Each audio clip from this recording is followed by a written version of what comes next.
আসসালামু আলাইকুম রহমতুল্লাহ। আজকে জানালা দিয়ে চোখ পড়লো এই আম গাছটির দিকে। তো দেখতে দেখতে মনে হয়ে গেল আল্লাহ তাআলা কত নিয়ামত যে আমাদেরকে দান করেছে, ডাইনি বামে সামনে পিছে উপরে নিচে, আসলে বলে প্রকাশ করে শেষ করা যাবে না। আল্লাহ তাআলার এত এত নিয়ামত আমরা গ্রহণ করে থাকি। তো চলুন আজকে আমরা জেনে নেই আম সম্পর্কে কিছু তথ্য।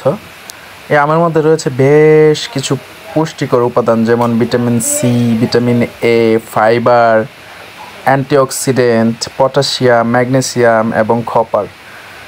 ভিটামিন সি রোগ প্রতিরোধ ক্ষমতা বাড়ায়। ভিটামিন এ চোখের জন্য ভালো এবং ত্বকের যত্নে সাহায্য করে।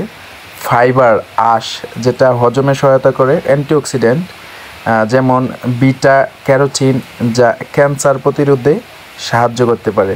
পটাশিয়াম হৃদযন্ত্রের স্বাস্থ্য ভালো রাখে।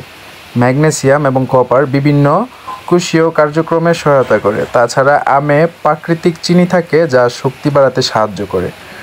আসলে আল্লাহ তাআলার নিয়ামতগুলোকে আমরা অস্বীকার করার মতো কোনো অবকাশই নেই। আল্লাহ তাআলা এত বেশি বেশি নিয়ামত আমাদেরকে দিয়েছে। তো হঠাৎ করে বৃষ্টির মধ্যে জানালার বাইরে চোখ গেল, তো ভাবলাম আল্লাহ তাআলার নিয়ামত কত দিকে রয়েছে। সূরা আর রহমানে আল্লাহ তাআলা বারবার বলেছেন, ফাবিআইয়ি আলাই রাব্বিকুমা তুকাযযিবান, তোমরা কোন কোন নিয়ামতের অস্বীকার করবা।